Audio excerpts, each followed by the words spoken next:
Good evening, beloved children. We are so delighted to be here with you and with all of your angels, your teachers, your guides. Somebody has got a strong connection to Ganesha because we have a beautiful elephant here that has moved into place. We are so aware, your collective, your Zarina, of all the beautiful, beautiful blending, melding, weaving of energies. You know, your collective voice, our collective voice, sounds like a song of many rivers coming together, blending and harmonizing.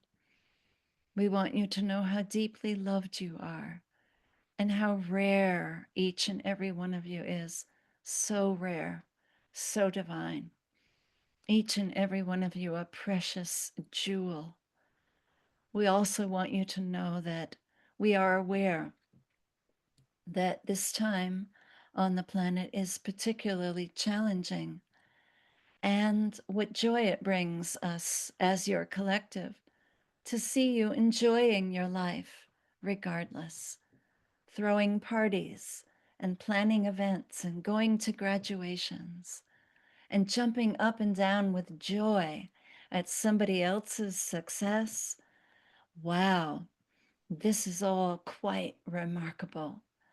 This means that in spite of everything going on your planet, that each and every one of you are realizing your life as you live it every single minute, and that you are participating in the full course meal of your life, that you are up for all of it, the hard stuff and the good stuff, the delight, the joy, the sadness, the crucifixion, and the resurrection, all of it. We couldn't be prouder of you if we tried. You are all amazing students of the vibration of life. You are all the beloved children of light, in whom the entire universe is so well pleased. And so now, without further ado, we do want to bring in our first master teacher, well known to all of you, such a beautiful communicator, this one. His message has gone far and wide, and he'd like to pick up on something, pick up the mantle of his teaching, and right now he is stepping into the energy. We welcome our beloved master teacher, Yeshua. Oh, my sweet sisters, good evening. So delighted to be with you. My goodness, what extraordinary times you are living through and in. I thought my times were extraordinary, but they really don't hold a candle to what you are walking through. Truly, you are walking through an earthquake. You are in the fissure of the earth, walking through. The fact that you are able to breathe and sing and smile and offer your hands to one another and to see one another as joyful contributors to the divine plan, that is absolutely astonishing to me. It's beautiful to me. I wanted to bring in some clarity tonight and some teachings of mine.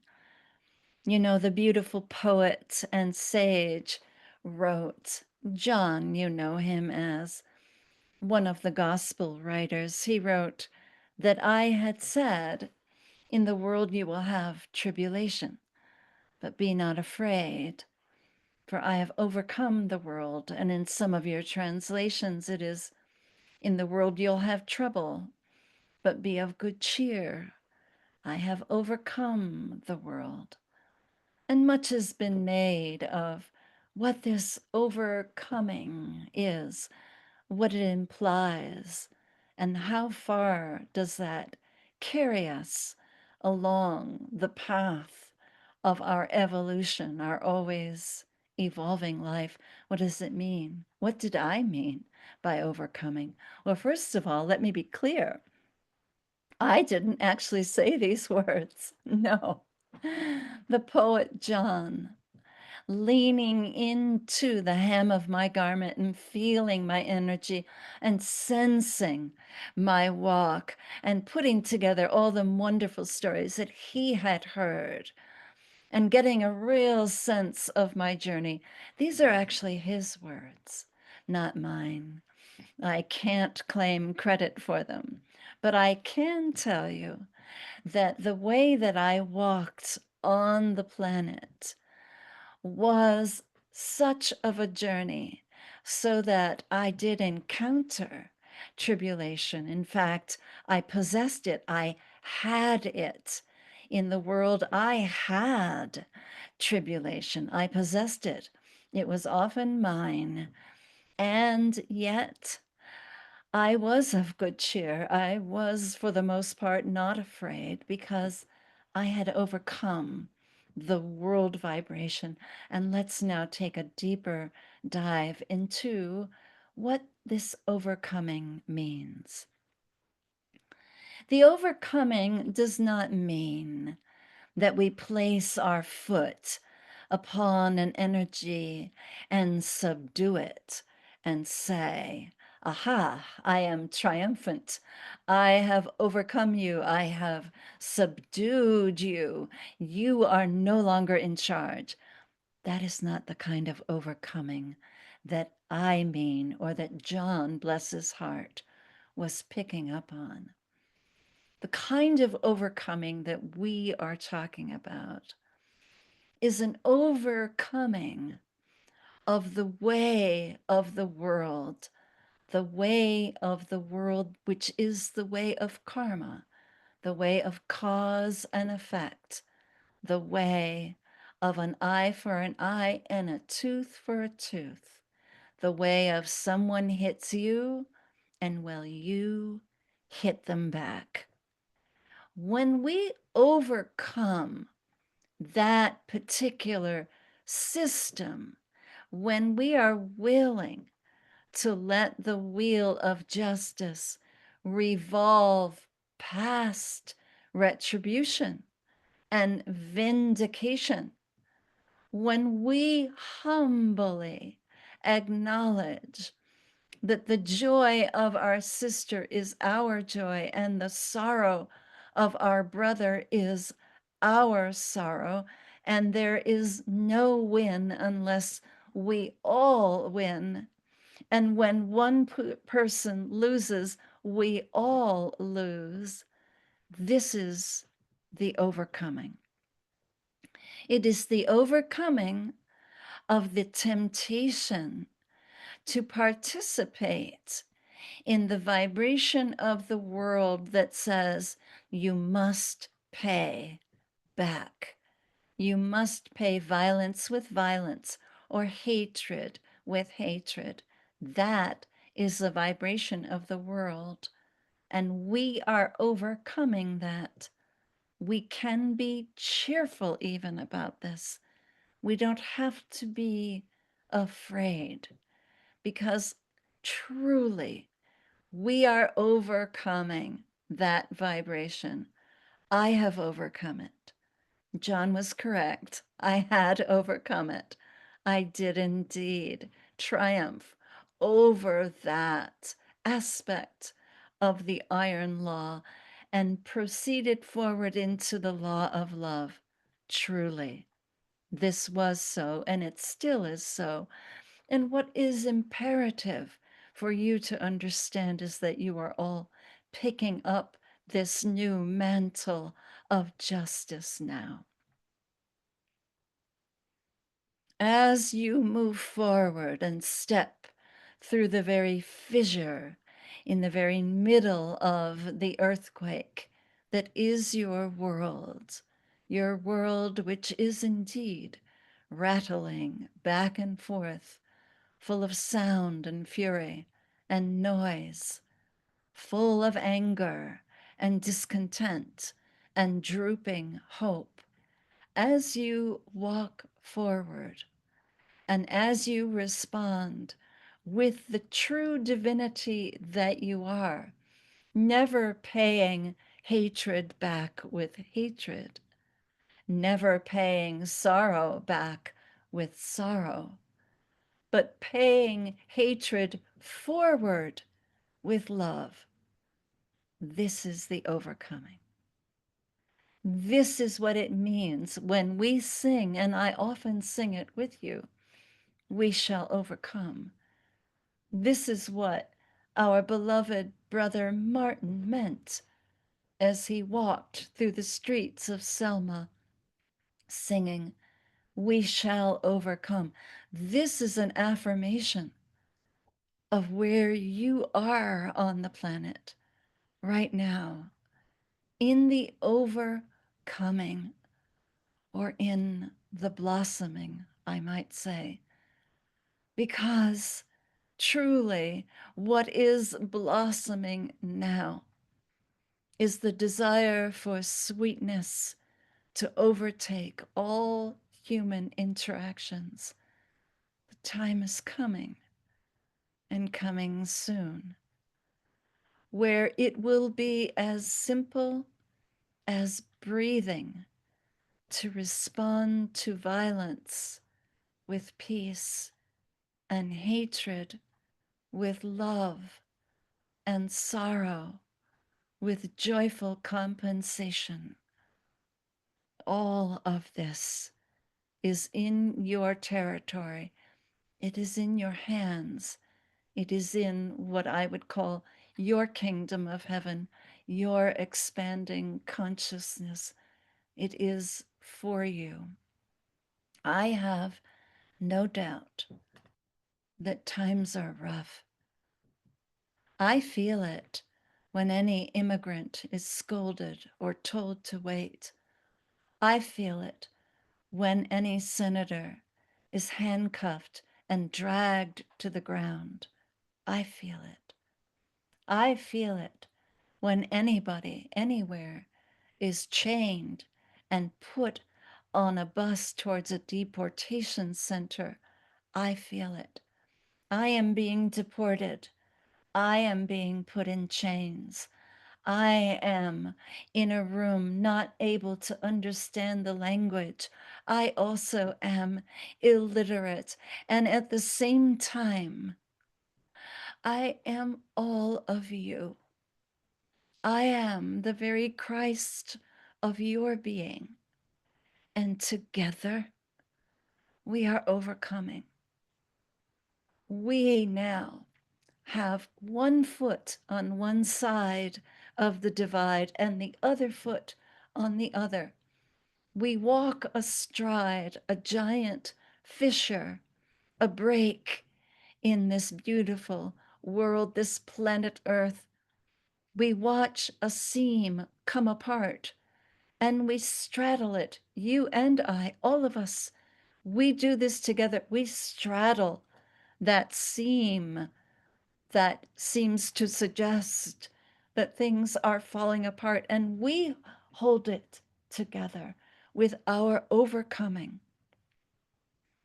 with our refusal to answer a pounding with a pounding, but rather to answer a pounding with the gentle suggestion that there is more to any of us than meets the eye. I have a sister who's standing right next to me, a sweet one. You know her as Mahalia, Mahalia Jackson. She's come in. She's one of my dearest friends. Did you know that? Oh, she and I are such dear friends. We go way back, don't we, Mahalia? We certainly do. She'd like to come in, and she's going to pick up where I left off.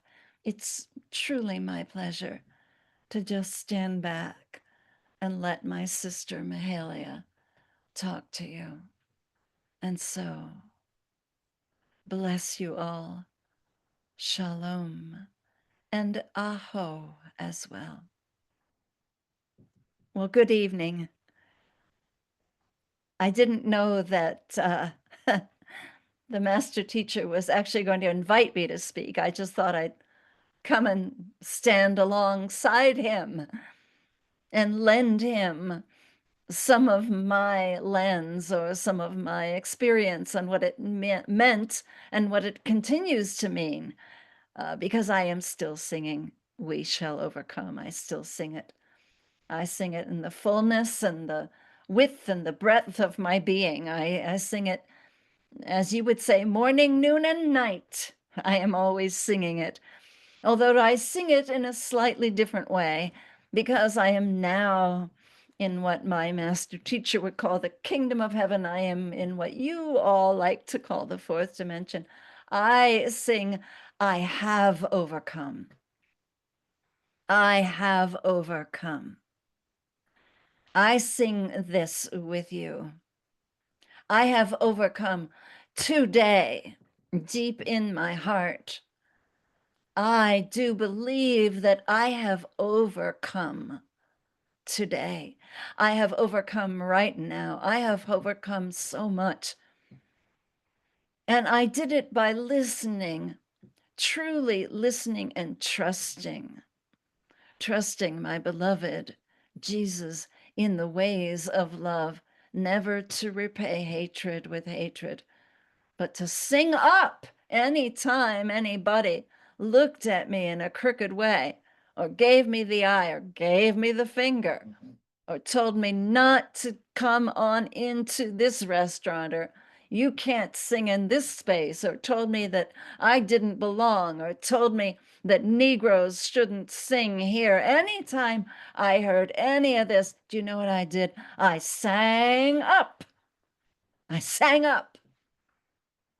I lifted my voice and I sang up. I'm asking you all to sing up. Really, truly sing up. And when you sing, I have overcome. When you sing it like that, I have overcome. Indeed, my beloved ones, you will feel that overcoming. You will know the truth of it, the veracity of it.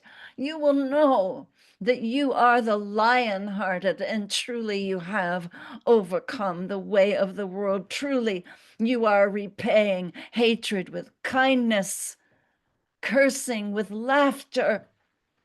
You are the overcoming. It's not something that will be, it's something that's happening. And it's happening now. This is the gospel. This is the truth. This is the good news. Are you surprised? I'm kind of surprised. I didn't know I had so much to say. Oh, I didn't know. I guess it's because I've overcome.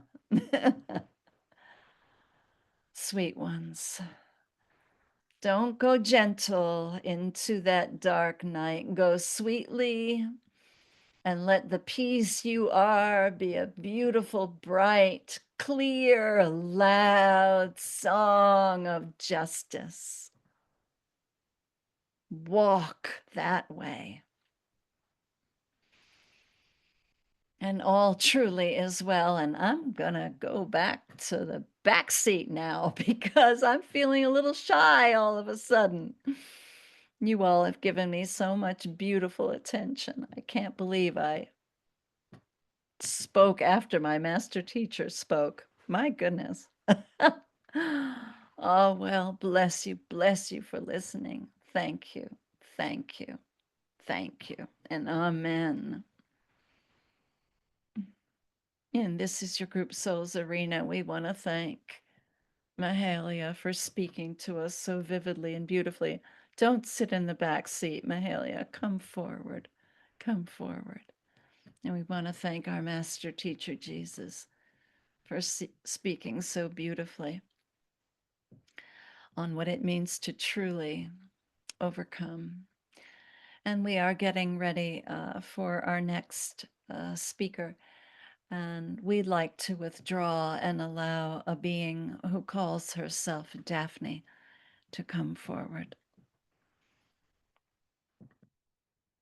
Good evening. My name is Daphne. That is the name that was given to me by this, your channel, and her friend, Kathy. I am a beech tree, a beautiful one, if I don't say so myself, queen of the forest.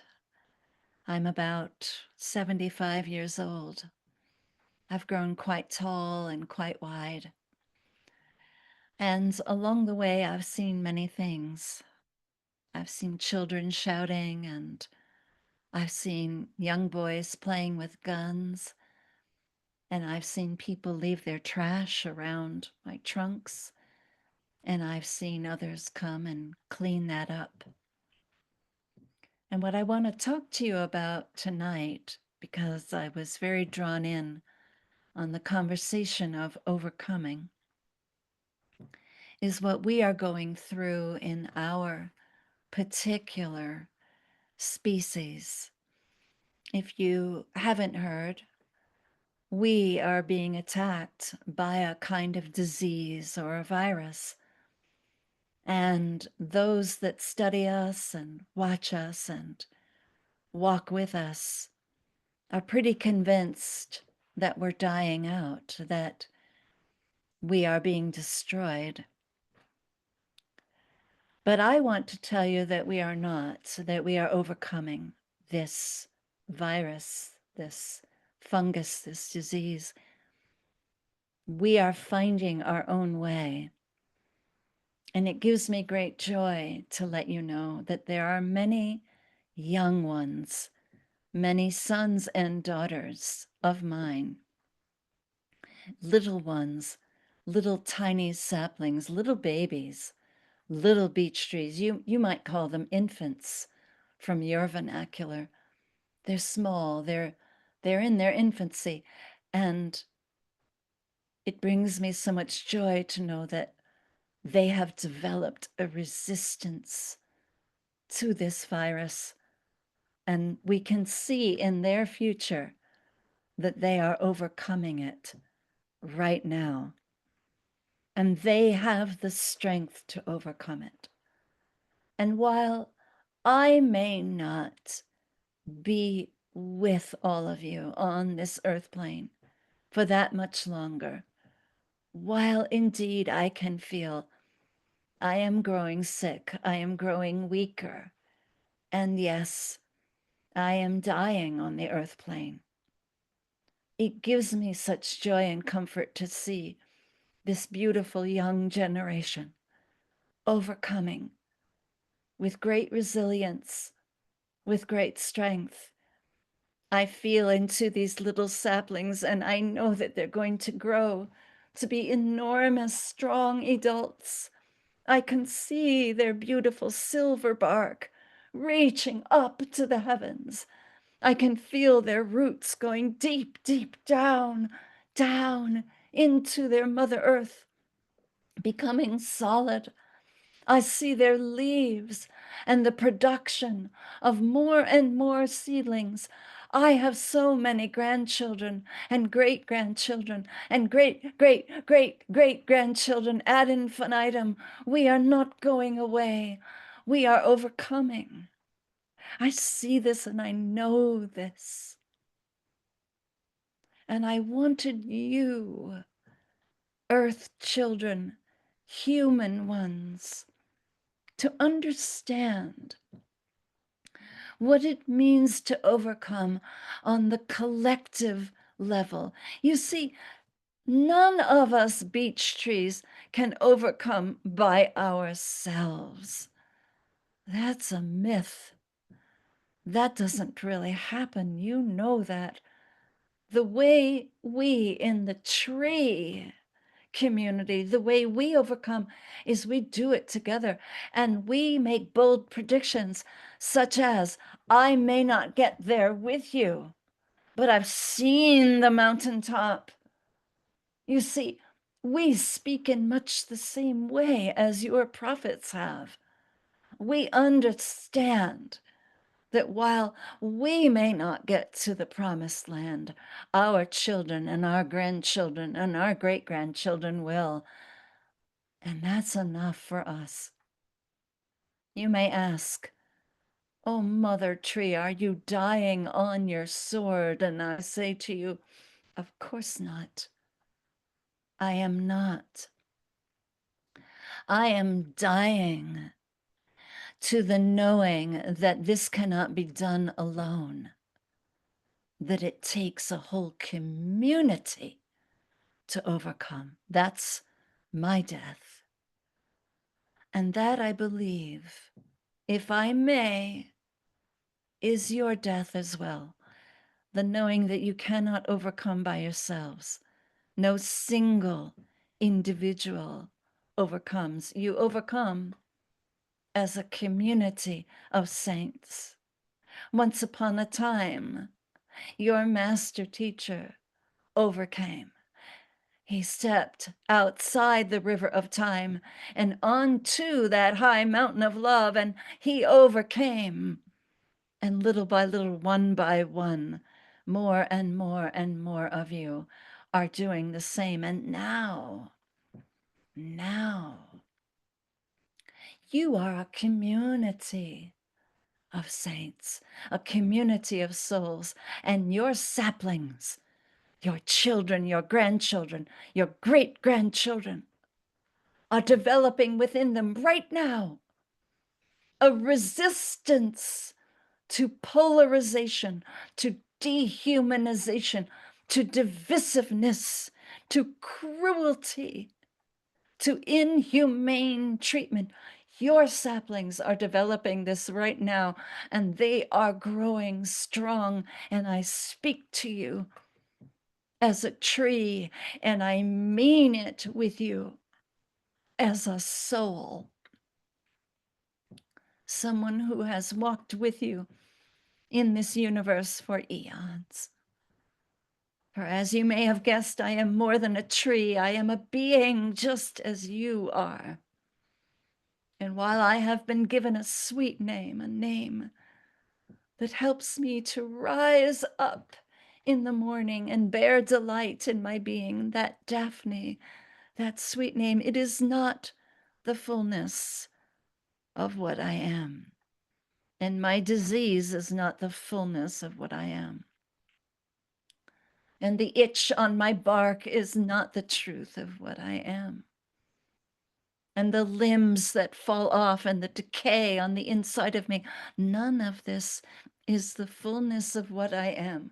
What I am is the same as what you are. It can neither be created nor destroyed. It is the very energy of the universe. It is the divine light that always has been and always will be. So now I ask you, look at your saplings. Look at the young ones being born. Look at your new thoughts. Look at your new ideas, for these are also your saplings. Look at the ways in which you are beginning to think outside of the box. Look at the inventions that are coming in. These are your saplings. These are your young trees. And they are coming forward. And they are hate resistance. And they are all loving and productive. And I do love you. And if and when I do fall and topple over on your earth plane, I want you to be of good cheer. On this planet, I find tribulation, but I am not afraid because of this overcoming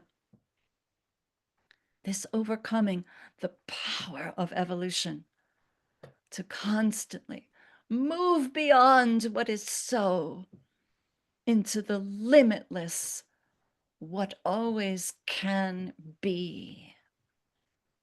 Oh, I bless you, dear ones. I bless you.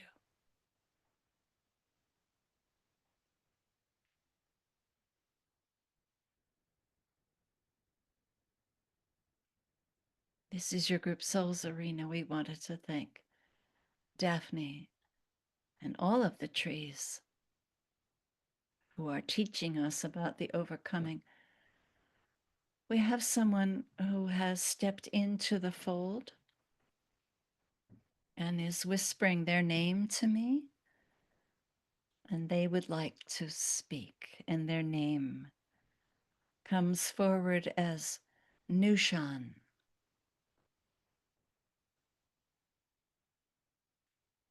Good evening. My name is Nushan.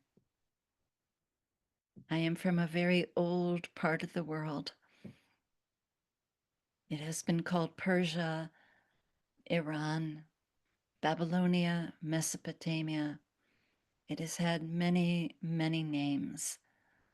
Many stories have been written. The Epic of Gilgamesh comes from this part of the world where I lived and moved and had my being.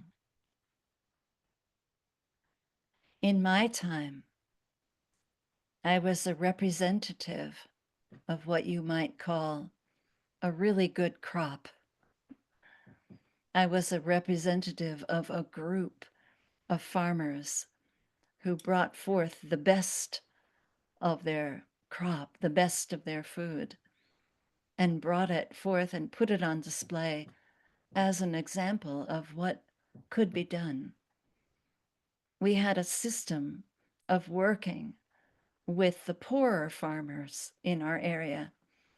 We wanted to show them that they could actually grow a magnificent fig tree or an olive tree, that they could actually grow amazing beans only if they put their mind to it, their heart to it, their consciousness to it.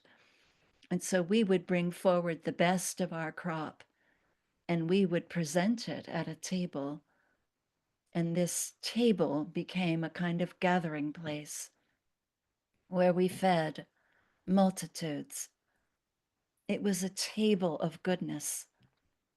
And in our time, we invited everybody to that table. At this point in time, we didn't have names like Muslim or Jew or Christian or Baha'i. We worshiped many different gods. And so we didn't have the names, the assignations that you have today. We followed different gods and goddesses according to what we were planting and what we were harvesting, what we were reaping, and what we were sowing.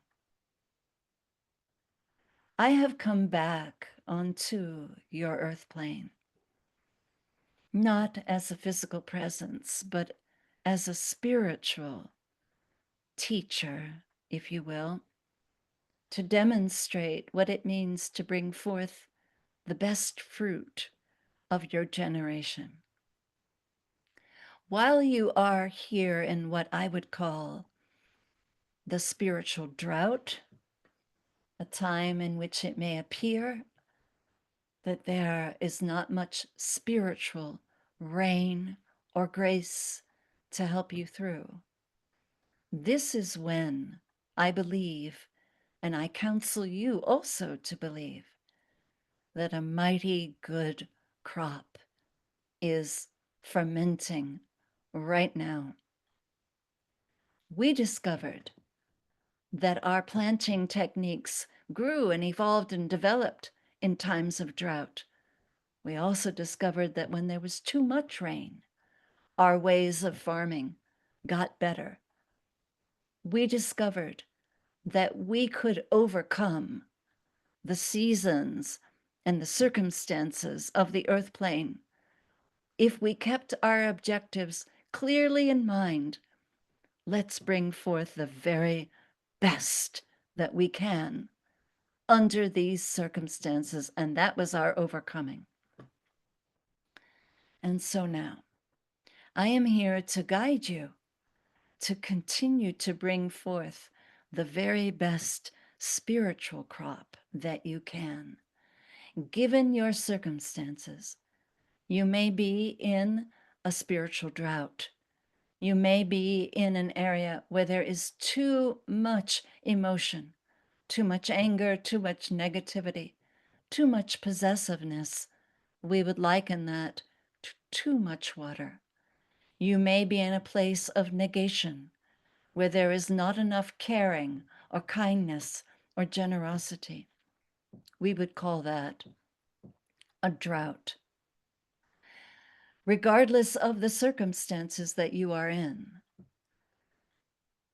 future generations depend on your willingness to bring forth the best crop that you can and to divine the best methods for farming your own spiritual crop, no matter what is going on, and to overcome the circumstances that you find yourself in by constantly remembering that evolution is real. It never stops. It never has. And what you have at hand is an expanding crop of goodness always. Do not forget this, my dear ones. Bless you.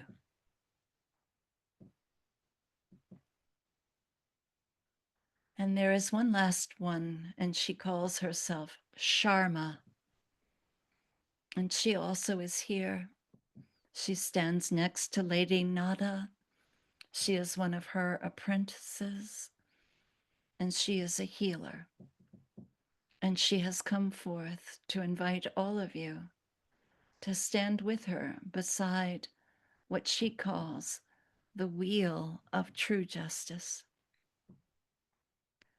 Dear sisters, my name is Sharma. I am an apprentice to Lady Nada. I ask you to see before you a beautiful wheel. You might see it as a spinning wheel. For some of you, it might be a wheel made out of cobwebs. For some of you, it might be a starry wheel, a wheel, an arm of our galaxy. Or some of you, it might be a wheel that contains many rivers, many waters, many lives. It matters not how you see the wheel, it just matters that you participate right now in taking from within you, from your heart, a golden thread. Can you feel that? Lift it up, pull it out of your heart. You can feel that, can't you? Take your golden thread now and loop that into the wheel, this beautiful wheel of justice that you are spinning. This is a justice that does not pay it back. This is a justice that pays it forward, that continuously uplifts, continuously reminds, continuously reinforces that surely goodness and mercy and tolerance and kindness and compassion will not only follow you, but it will follow all your descendants, all your saplings, all of your thoughts.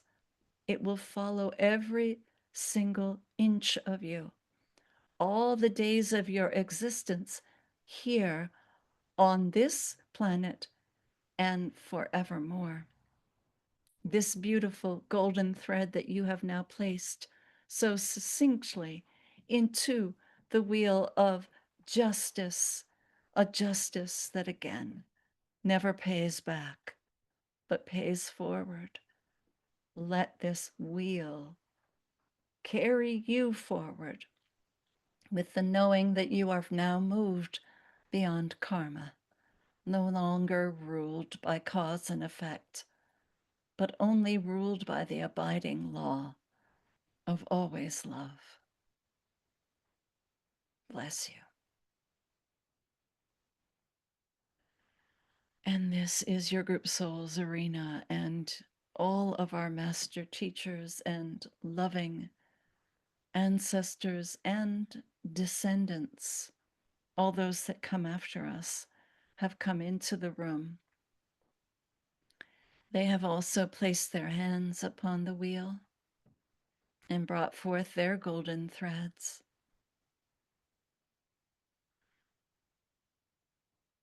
All they ask is that you pay attention as the wheel spins forward, to remember that the world can only spin forward, never backwards. Because whether we are aware of it or not, dear ones, we are never devolving, but we are always evolving. And now is the time to feel into your lovely hands the beautiful theme of justice, loving, kind justice, justice that pays forward, and into your feet, that your feet are grounded in true justice, and that your legs are the pillars of cooperative justice, a justice that pays forward, never pays back, that your heart is a heart of true justice, and that you are the overcoming. It is time to feel that you have overcome. Feel it in your wheel of justice. Feel it now in your shoulders. Feel that you are the length and the breadth and the height and the depth of this entire universe and beyond. You are the overcoming. You have overcome. You are the overcoming. And we bless you. Namaste.